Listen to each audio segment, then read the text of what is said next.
Hey, we're going live. Welcome, everybody. Thanks for joining the call. It's me, Crappy Childhood Fairy. Rob has been gathering questions for me to answer for you. So here's one. Light777 says, I had a great childhood with some hard experiences also. I've done lots of therapy, but have big anxiety issues. Why can't I stop the anxiety thoughts that are so bad when I wake up? Oh, well, I don't know. That's a pretty big question. Here at Crappy Childhood Fairy, we don't worry too much about the diagnosis, but we deal with the symptom. And if you're anxious, we call that here fear. And our daily practice techniques are what we do about fearful and resentful thoughts. And I totally encourage you to learn the daily practice. And if you haven't yet, you can take my free course too for the daily practice. And if you do, if once you're on our email list, you'll be invited to daily practice calls that we offer every week free to anybody who's learned the techniques and wants to come. Mariska says, can you re-regulate also with attachment issues and limerence? Yes, you can.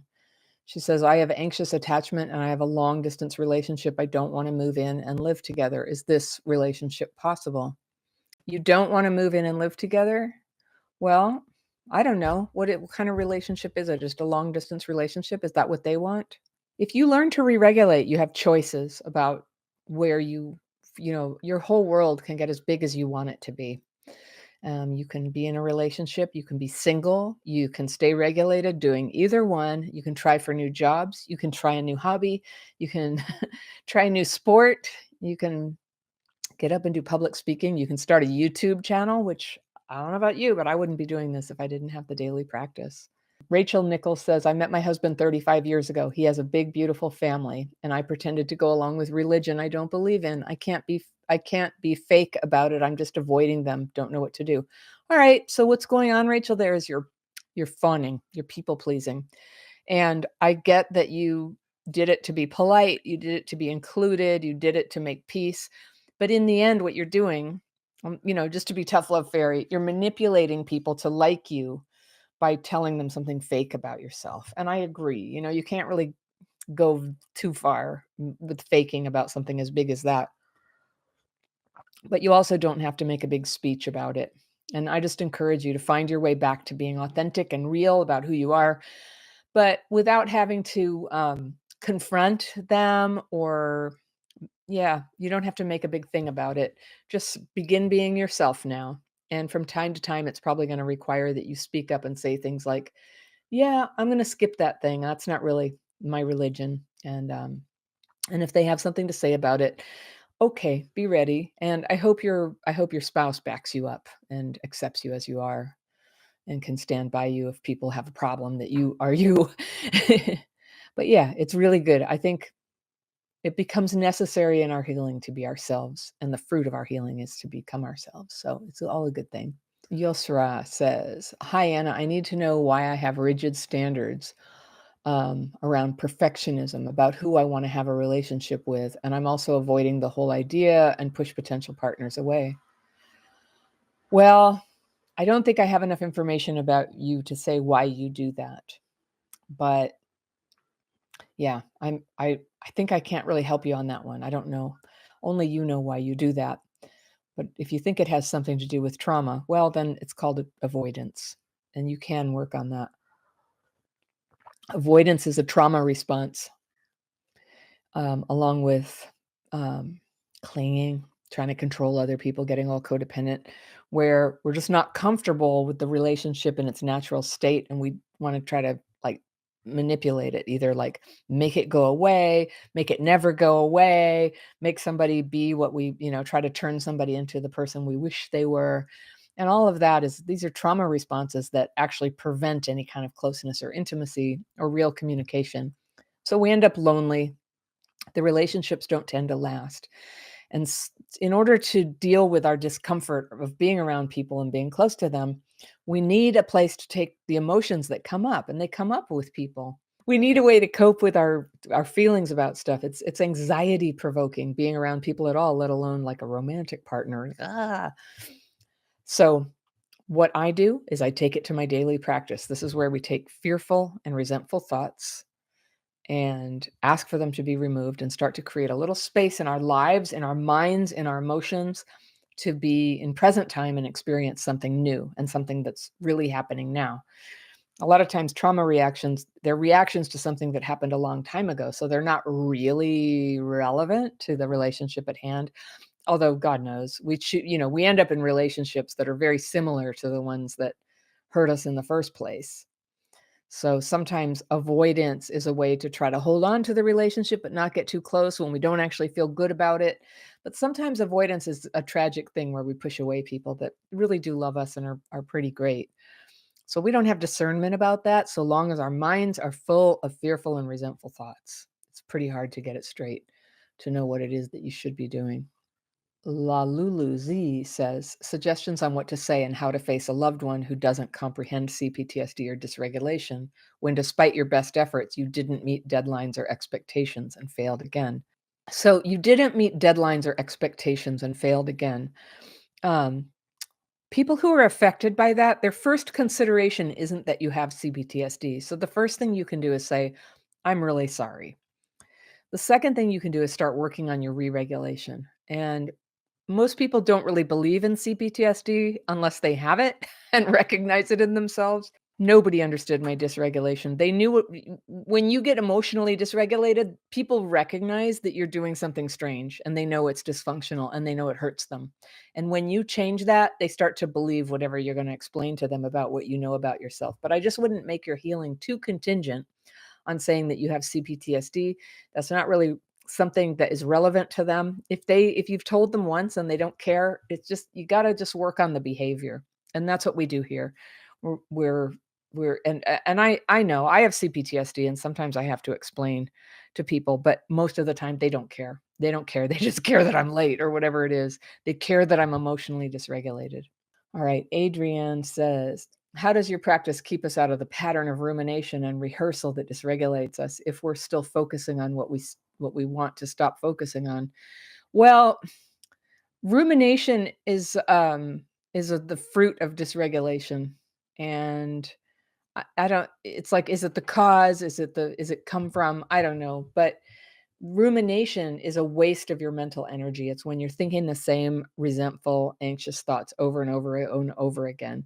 And it's like when you get a bad night of sleep and you're ruminating on something. It's like, what will I tell the bank? They never sent me that statement. If I had had the statement on time, I'm going to tell the bank. What time will I call the bank? And you can't sleep. That's rumination. It's a terrible waste of time. And just like that, if you had a pad of paper next to your bed and you were worrying about the bank and some problem you had there, and you could just reach over and jot down a note to yourself for the morning to say, remember to call the bank about that question, you could then relax and go to sleep in theory. And that's what our daily practice is. It's a way to get the anxious thoughts that we would otherwise be ruminating about onto paper. We get them all there, all the anxious, all the angry thoughts and feelings. We just whatever's on top of mind, we get it on paper. Now, it's a very specific technique. Sometimes people, they hear me talk about the daily practice and then they go rush in and start making a list of stuff that pisses them off. That will make you feel worse. Odds are better than not that it'll make you feel worse. So I really encourage you, either get the book on how to do it, or take the free course online and have your start to get some experience, train yourself to move those fearful and resentful thoughts out of your mind and give it a break. A lot of people are afraid, like, if I get those thoughts on paper and ask for them to be removed, I won't have important thoughts, because your anxious thoughts and your angry thoughts are often, they do have a function. Your anxiety is there to remind you to make that doctor's appointment, to get that lump checked. Your anger is there to stand up for yourself, that somebody has done an injustice to you and you need to stand up for yourself. Ruminating is when it just goes on and on and on and on, and nothing good is coming from it. And it starts to consume your consciousness. And next thing you know, everybody who knows you knows that you're sort of the irritable one over in the corner there. And it's not good for your life. So we learn this technique to get it on paper and make space in our minds. I want to start with the daily practice, but I have fear that it will trigger me and I will be worse than now. What do you recommend? That's funny. I recommend you write that on the paper. I have fear I want to start the daily practice, but I have fear that it will trigger me and I will be worse than now. That's what you do, and then you write the sign off. That is how you do it. It's not really important that you fear that, and that if you do it right, it's not going to trigger you. It's basically just taking stuff you're already triggered about and helping you discharge it. It's not a trigger in itself. You're not digging for things that aren't already, like, totally weighing on your mind. So, that's what it is. We're not ever making a big list. We're not looking for great tragedies in life. We're just like, whatever it is that's bothering you at the moment, which is going to be a mix of things in the past, things you're worried about in the future, just vague senses of things. It'll be big things and trivial things, but whatever's bothering your mind right now, you get it on paper. And you've just given the classic example of having fear that it will trigger you. So there you go. And if you were to write that, fear it's going to trigger me. Oh, and by the way, what's the problem with that? Well, fear if I get triggered, fear I end up smoking cigarettes, or fear I end up yelling at somebody. That's, you can hang out there and allow the fear to come to your mind so you can put it on paper, but you don't have to go looking for anything. And there's no secret to being diligent with the daily practice. Give it a try. If it makes you feel better, you'll probably want to do it again. And there's no sense in, hammering yourself into doing it. It's definitely worth giving a try, but do it as taught. The biggest problem I see is people who they didn't really take the course, they didn't really like read the book or see how to do it exactly. It's a very specific format that gives relief rather than making things feel worse. So usually if people are feeling worse when they're doing the daily practice, they're doing they skipped something that's very important for how you do it. Gleno says, I have CPTSD, cope with it quite well, but struggle with change. For example, Sunday to Monday, and then going back to work. Any suggestions, please? I think that's a thing, right? That is a known thing that some people have, and they don't cope with change well. And um, I'm not sure if I can give you anything better than what I do about everything is I get the fears and resentments on paper about it, and it just creates a little bit of softness in the heart, a little bit more willingness and openness, or a little more clarity, like, I do not want to do this and I'm not going to do it. Because that's an option too. What causes us, this is Welcome to the Other Half, says, what causes us to date someone for only a couple of months but not get over the breakup for a couple of years? Yeah, that's an attachment wound. That's just an attachment wound. And sometimes it comes from childhood, or sometimes the person was really great and you love them and you messed up and you haven't let it go yet. But let's say that this person really doesn't want you in their life anymore. And so it's obsessive rumination to keep holding on to the relationship. And we talk about limerence here. Sometimes it's that. But basically, if a relationship is over and there's no chance it can be resurrected because the other person, but you can't stop thinking about it, it's just rumination again. It's your attachment wound kind of generating thoughts and feelings and avoiding reality. Obsessing on something you can't have is an escape. It's escaping reality. And it can become like an old pair of shoes that has thumbtacks in it. It doesn't feel very good, but it's the shoes that we know. And we put them on and we feel that. And it's that getting romantically obsessed with somebody is very common with people who were neglected as kids. There's just an unmet need to be loved there, and you get too good at projecting it on somebody who doesn't love you because you weren't getting loved properly as a kid. You're just good at it. You're good at just sort of romanticizing pain, or what I call eroticizing abandonment. It's just like, oh, they don't want me, but somehow it's just like so compelling romantically. And it's a maladaptation. If you want to stop, you cut contact with the person and you stop talking about them and you stop thinking about them. And that's really countercultural to say that you should do that, but you should. If you want to get over an obsession, that is what you do. You stop talking about them and thinking about it. There's nothing more that needs to be said. And at times when I've done individual coaching, there's always people who call me up and they say, oh, I've got an obsession. I go, okay, what's going on? And they would happily use the whole hour telling me about the person and a little blow by blow of what happened.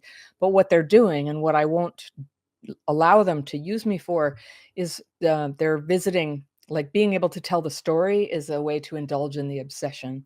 And so the healing really comes from bringing the focus to yourself and trying to make your life happy, joyful, connected with friends, When your life is going better like that, the obsession will die down. There's very little you can do about it except for cut contact, stop talking about the person, and stop thinking about the person. And in my life, when I've either been obsessed romantically or obsessed negatively, like I'm so depressed, you can stop having that thought and you give yourself a go-to thought that's just sort of pleasant. It could be like, lemony ice water is something I like. Even thinking about that is a positive thought for me. Or kittens, or you know, green grass under my feet. You can just have a positive thought you think about and start practicing shifting your thoughts to something that you like to think about, away from the thing that constitutes a negative rumination. We can do that. It's not easy, and sometimes we're sloppy at it, but the effort is a very good step to take, to go into to endeavor, say, I don't want to talk about this anymore. I want to stop activating and giving energy to this fantasy I have, that I would be so happy if this person would come around. That's a fantasy. It's not real. It's an escape from reality. And if you need to escape reality, it means your reality needs a little bit of your love and attention right now, so that it's a more pleasant reality. Oh, somebody had just said, Alyssa just said, how does one stop obsessive thinking? I've gone no contact, but struggle with my thoughts and talking to them in my head, replaying old conversations. Yeah. Twice a day, do your daily practice, Alyssa. You can, when you're doing your daily practice, you can write about that person all you want, and how you feel, and what you fear, and what you're resentful, and fear I'm never going to meet anybody, and fear they were the one. Then you ask for it to be removed, and then the rest of the time when you're not writing, I'm telling you, make this your goal. Take your mind off of it. It's going over and over it with your mind that's making it stronger and stronger and stronger. And so, no, we can't totally control our thoughts, but even trying is how we do this. And it's worth it. Just like somebody, if their problem was heroin addiction, I think about it all the time, how good it would be, where I get it, how much it costs, what it smells like, what it feels like. Yeah, don't do that. You don't do that. It's better to surround yourself with people who share your goal to stop being, sucked into these negative things, including romantic obsession. And you'll see this with people who have love addiction. They find love addicted friends and they hang out together and go, I know, got to just pick a name. Michael, one time he bought a hamburger, and then we got in the car, and then we were driving, and then he changed lanes. And, it's like, there's like people who will support each other to talk endlessly about the person they're obsessed with. It's not a healthy friendship. Good friends will just help you change the subject. You got stuck in a loop, and your attachment wound is what drives it. And healing work on your trauma, on your dysregulation, learning to re-regulate and setting up a life that's fun for you, is how you can start to, push out the need for that rumination. We're all just sort of grasping for love, and we have weird ways of doing it when we grew up with trauma. Phoenix says, I think I'm limerent on my best friend of 4 years, and I think there's a chance he might have feelings for me too, but I don't know how to get out of limerence without putting distance. Well, I guess if you think there's a chance, that means you have hope. And most people who are limerent will not disclose how they feel, because they know on some level that disclosing how they feel is going to ruin the friendship. So if you think that there might be mutual interest, maybe it's in your best interest to know. And the only reason I would say don't do it is if this person you're into is in a relationship, and you even talking about that stuff or tempting them would hurt their current relationship. Don't be a jerk. Don't try to ruin their relationship. But if you're both just single people being friends and you think it's mutual, I don't know, you might want to put your cards on the table and see where it is. You probably haven't done that because you probably sense that they're not interested. And you're right, it could damage the friendship. But honestly, losing a limerent friendship is better than staying stuck in limerence year after year, because so long as you're limerent, it's extremely unlikely that you're going to meet anybody. Like, we always rationalize it. We're like, well, I obsess about this person now, but I'm filling time until like the real person comes along. But the real person, people can't really see you. You have no cab light when you're limerent on somebody. It's kind of it's like going dark. You're not very luminous. You're not very attractive. It's not very realistic. It causes quirks in the personality that are a little bit sus, you know. And so it's good to clear up limerence and not to hold on to it. It's not a good idea to hold on to it. It's an addiction. How do I support someone with their own trauma and going through their own stuff while I also have to deal with my CPTSD? Um, well, I don't know. It's not very particular, is it? I think this idea of supporting people, you want to really support somebody, both of you do the daily practice together. I don't muck around anymore trying to get support from people who don't do this. The best way for me that I can be supported when I'm going through a hard time is somebody says, well, come on, let's sit down and write and meditate. Let's do that. That way I get relief. I don't go into this like trying to process it and talk about it for hours. And when we talk about our trauma to other people, it can not only activate dysregulation in us, but it can activate it in them. And that's brutal. That's why these relationships feel dead and go nowhere and hold people down. If you really want to get free, you can start getting it onto paper. Maybe you have a buddy who does the daily practice. You can read to each other. I would say you need friends who are walking the same path, who are like-minded about what the solution is. They're not trying to talk about it incessantly. I'm telling you, when you talk about your trauma, it can dysregulate you, reactivate it. So there's a time and a place to talk about your trauma, and that time and place is not all the time everywhere, if that makes sense. There's a time and a place when it's constructive to talk to somebody. But mostly what you're going to be doing as a person who's healing from trauma is focusing on like what's going on with me right now and how can I calm my symptoms. So dysregulation, disconnection, self-defeating behavior, these are like the three big areas that I see is what trauma does to us. And we can start healing any one of those on any day and start to feel better. All right. Zen Yourself says, is it possible to heal from CPTSD 100%? Is it for life? I think the evidence, the experience that most of us have had is that it's always kind of there, but it lies low.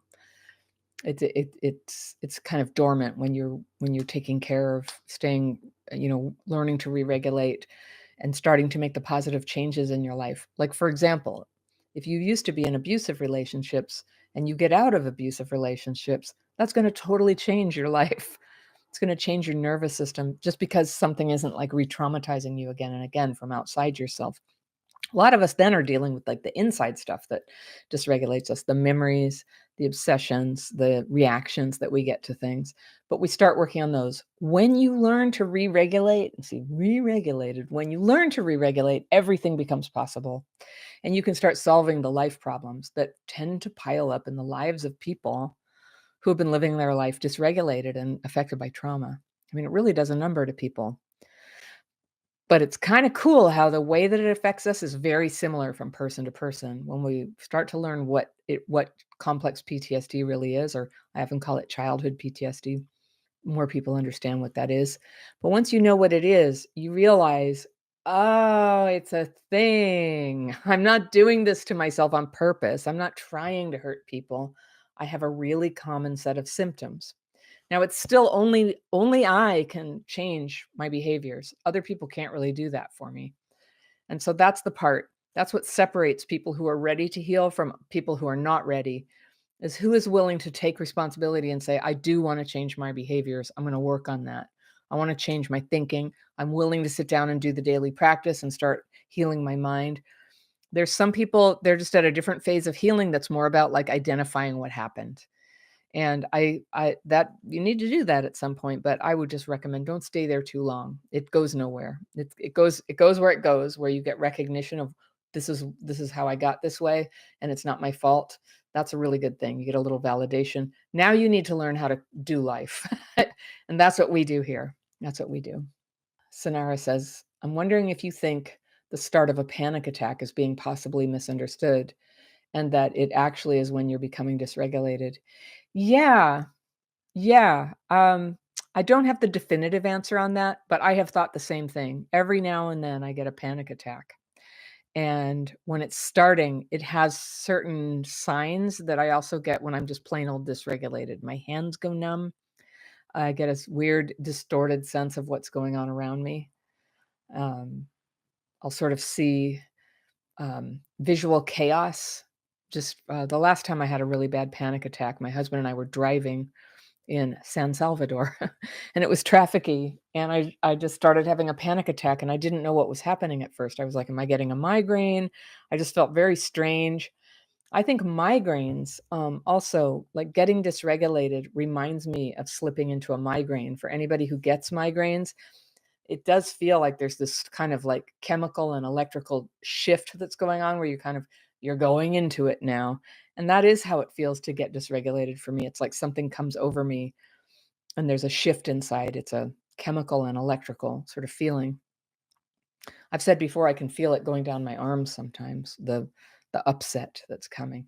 So I don't know. I think we're going to learn a lot more in the coming years about what exactly is going on and what kinds of dysregulation there are. But for now, we can notice like what's happening with me. I'm checking out. I'm feeling overwhelmed. I feel like visual chaos. That's what happens. Like in a car, it can feel like when it came on, there were billboards going past. There were a lot of billboards on the side of the road and they were going past. And I started feeling like, wow, so many billboards, make them stop. There's so many and they're going past. Like I was getting visually overwhelmed.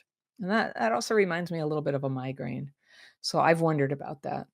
And I've never had a seizure, but sometimes getting dysregulated feels like I imagine a seizure feels. And I say that very delicately because I don't actually know. But again, it feels like an electrical shift, a chemical and electrical shift where, your brain kind of gets stuck in some mode. So I think people are figuring this out and I'm down for it. I'm so interested to learn more about what's coming up about trauma. All right, Daisy Cake says, relationship wise, how do you know trauma is triggered versus an actual toxic relationship? Because I don't trust my judgment and can't seem to figure it out. So that's the big question for anybody with trauma. Is it just me or is this person terrible? Am I tripping? Am I just like projecting that they're so terrible or is this real? There are two things you must have if you're going to start straightening out your perception about this, and you need good perception. These are very important questions. And but to do it, you need very good tools that help you sort out truth and imagination. And you need a group of friends who get it, who are also walking the path and who understand with you. So I lived this. I had these problems. I've had CPTSD. It got progressively worse through my young adulthood. And by the time I was 30, it was quite bad. And that's when I learned my daily practice techniques. And the two things that have helped me is my daily practice, which is my tools, and the group of friends that I used to hang out with who also did the daily practice. And now I have a new group of friends who do the daily practice, and it's crappy childhood fairy people. So we write about it. Sometimes we read it to another person if they're willing to hear it. They don't have to fix it for us. It's funny how much you don't have to really fix problems.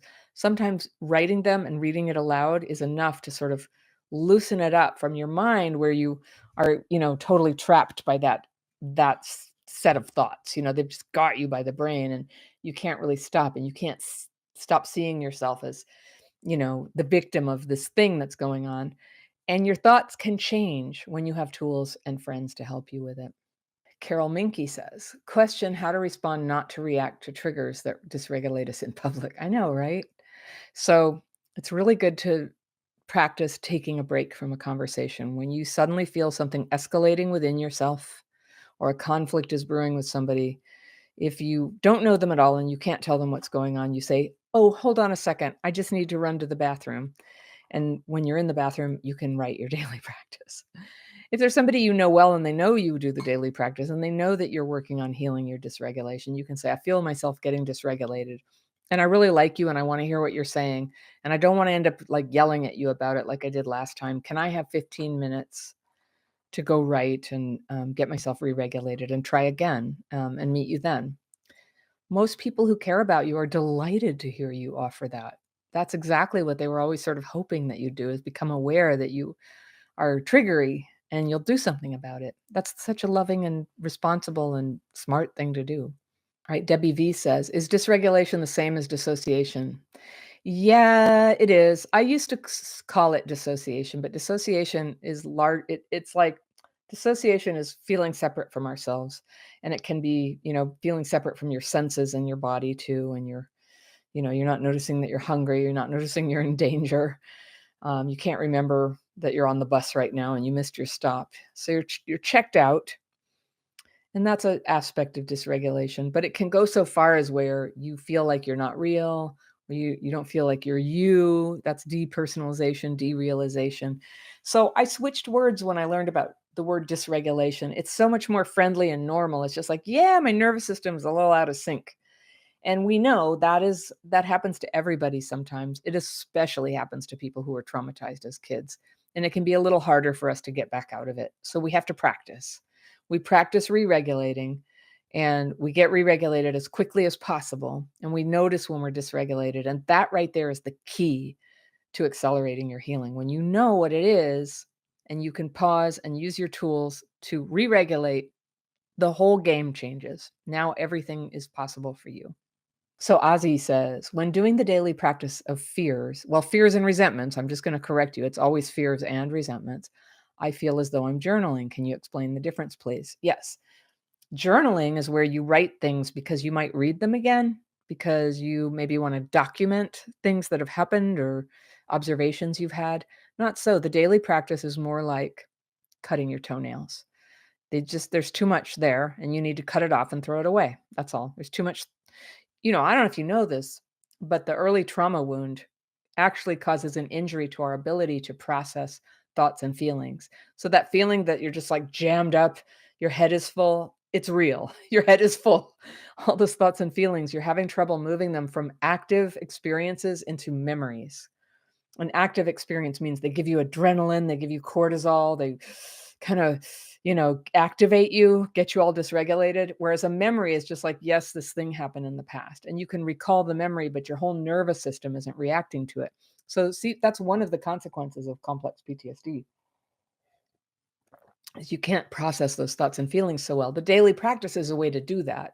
And other things that help with processing are exercise, movement that's done together with other people, where you're using the left and right side of your body, like karate, jujitsu, ballet, marching, the hokey pokey. I just did a show in London over the summer, and I taught them the hokey pokey. They sort of knew it. I said, this is an American tradition of how we get re-regulated. But when everybody puts their right hand in, everybody puts their right hand out, they put their right hand in, they shake it all about. Guess what? Our nervous systems are totally co-regulating. It's very helpful. So that's why it's the go-to thing. That sort of thing is, teachers love it because kids can sort of collect themselves and not be so frazzled and dysregulated as kids will be. So when we get together, we get to focus a lot on re-regulation techniques that we can do through a whole bunch of ways. Oh, journaling. So I just wanted to go back to journaling. In the daily practice, we throw it away. We tear it up as soon as we wrote it. We tear it up so that nobody reads it. There's no intention to ever read what you wrote again. You're taking out the garbage of all this excess negative thoughts and feelings. Fear in two categories: fears and resentments. And so some people, I say, don't put it in a nice leather-bound book. You're just going to rip it up. The only time you wouldn't rip it up afterwards is if you had a plan that day to read it to somebody that we call a buddy. It's somebody who also does the daily practice, who you're just going to read what you wrote, and they're going to say, thank you for sharing that. I relate a lot. It's all they have to do. But it's very powerful to read aloud sometimes these fearful thoughts. It tends to make them evaporate. They get much lighter. We don't believe them so strongly anymore once we've written them and say them aloud. And you can write things and you can read what you wrote, and it's not as dysregulating for many of us, certainly me, as it is to just tell people. So we're not just telling people. We're not trying to remember. We're not trying to come up with a big log of bad things that have ever happened. Those are other things, and you can do those in your life if you find them helpful, but it's not the daily practice. We're just naming the fearful, resentful thoughts on paper, asking for them to be removed. And then we rest our minds with 20 minutes meditation, very simple. And I believe that during that time, our minds and nervous system just kind of do a little bit of putting themselves back together. We get frazzled. We get frazzled from the course of the day, just from moving around and dealing with life, and certainly if something stressful happens. Ruth says, I'm learning to re-regulate slowly. One fear I have is returning to driving. I'm so worried I will be crap at this. How can I begin to gain confidence again? My world is so small otherwise. Well, that's a really good example, Ruth, of how our world gets small because something is triggering for us and we haven't yet learned how to neutralize the trigger. And that's what you're going to be doing when you do this healing, this path of healing, is start neutralizing your trigger. And to do that, we're not doing that through exposure. We're doing it by naming and naming and naming the thing that sets it up. Fear, I'm going to crash. Fear, I'm gonna space out and, go off the road. Fear, I'm gonna wobble. Fear, I'll get pulled over for drunk driving. I'm just imagining what might be the fears associated with driving and it's true, I tell people, when you're severely dysregulated, don't drive. I have rear-ended a truck before when I was dysregulated.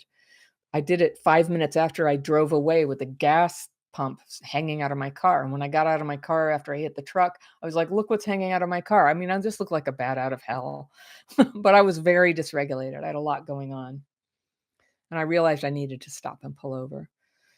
So what we do when we notice we're dysregulated, we're seeing it in our physical actions, we're dropping things, we're tripping, we're lashing out, we're spacing out.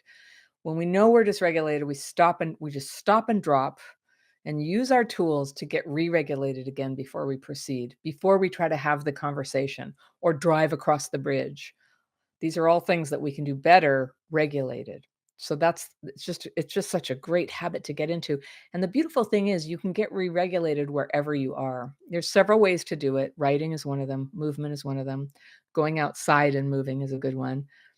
Taking a cold shower or alternating between cold and hot. If you can't take a shower, do your hands. There's a lot of things you can do to give your nervous system just a little jolt to the nervous system. It's kind of like if you've ever seen in a hospital or on TV, defibrillator, those paddles, they get them all charged up and they put them on the chest and they clear. Well, I've seen it on TV 1,000 times, right? And it jolts the heart back into beating, hopefully. And that's so it is with our nervous system. Sometimes we just need a little jolt to kind of get our nervous system synced up again and operating in its rightful pulsing fashion. um, we have this museum in San Francisco called the Exploratorium, and it had this exhibit. I was there last week with my family, and you put your hands on these things that are feeling the electricity of your pulse, and it's feeding it to this place where they have heart cells, living heart cells. And when you're not touching the handlebars, the heart cells are just sitting there, but they're alive. And as soon as the electricity from your heart comes, you give it a few seconds and they start, oh, oh, they start beating. They start beating to the pulse of your heart. And I was so fascinated with that. I did it for like 15 minutes and I kept thinking about it like, isn't that interesting? Isn't that interesting how the pulse of my body and my nervous system are communicating with these living cells in a petri dish? So if my cells can talk to a petri dish, what happens when you and I hold hands? What happens when you and I sit at a restaurant together? No wonder we co-regulate. No wonder one person feeling miserable and dysregulated can dysregulate other people, and vice versa. Somebody who's feeling really re-regulated can have a really grounding effect on people who are dysregulated. And that's where it comes in handy to have strategies to stay regulated in relationship to other people. So it's a lovely thing when both people understand what the strategies are and you can cooperate on it and they don't act like you're crazy or making excuses for yourself. Like the most beautiful and responsible thing a person can do who gets dysregulated is learn to re-regulate. Thank you, everybody. It's the end of our hour together, and I'll see you on YouTube. Lots of good videos ahead coming. Got some very troubled relationships with some people who probably need to leave their relationships in the videos that are going to be posted in the next few weeks. So check it out. Come show up for the videos with me and come do the daily practice. And if you want to be a member, we just want you. Come all the way in and sit down. We'd love to have you in our community. All right. Bye, everybody.